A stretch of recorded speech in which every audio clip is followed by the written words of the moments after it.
Good. No problems between you? None worth reporting, Captain. Try me. Only such minor disturbances as are inevitable when humans are involved.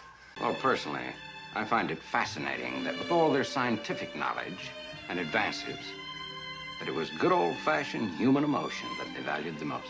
Perhaps the Vulcans should hear about this. Mr. Spock, can you be prevailed upon to bring them the news? Possibly, Captain. I shall certainly give the thought all the consideration it is due. But somehow I'd say that in a flash, we've been knocked 1,000 light years away from where we were. 990.7 light years, to be exact, Lieutenant. Oh, Captain, your analysis of the situation was flawless, anticipating that she would deny you admittance. However, the logic by which you arrived at your conclusion escapes me. Mr. Spock, the women on your planet are logical. That's the only planet in this galaxy that can make that claim. Mr. Scott, you have accomplished your task. You might at least say thank you. For what purpose, Mr. Scott? What is it in you humans which requires an overwhelming display of emotion in a situation such as this? What you're saying is that the planet didn't blow up, and the captain and the others, they're still alive. Please, Mr. Scott, restrain your leaps of illogic. I have said nothing. I was merely speculating. And is there nothing that can disturb that cycle, Mr. Spock? Extreme feminine beauty is always disturbing, madam. Spock?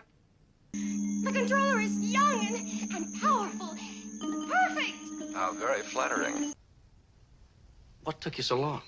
The interval of uncertainty was actually fairly brief, Captain. It only seemed long to you. I was waiting for a victor in the hand-to-hand struggle, which I assumed would be Captain Garth. Because of your depleted condition. Are you all right? Yes, I believe no permanent damage was done. What happened? The occipital area of my head seems to have impacted with the arm of the chair. No, Mr. Spock. Yet you are pumping him full of your noxious potions as if he were a human. When in doubt, the book prevails, Mr. Spock. I've run tests. Blood is blood, even when it's green like yours. Warp 8.4, sir. If we can maintain it, our estimated time of arrival is 11½ solar hours. 11.337 hours, Lieutenant. I wish you would be more precise. Reduce the pressure very, very gradually, Spock. We may tax Mr. Scott's patience, Doctor. Scott to bridge. Scott to bridge. Spock here. Mr. Spock, the ship feels wrong. Feels, Mr. Scott.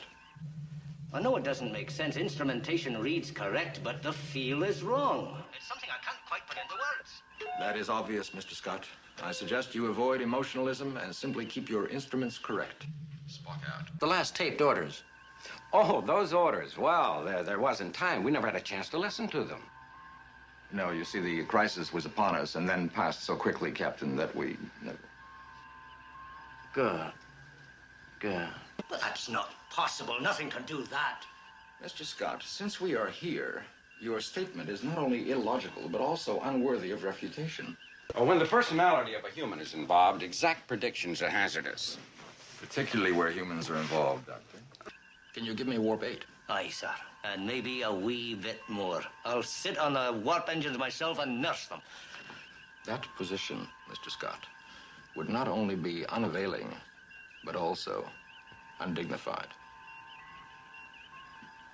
Dr. McCoy, Mr. Spock, and Engineer Scott find themselves in complete agreement. Can I stand the strain?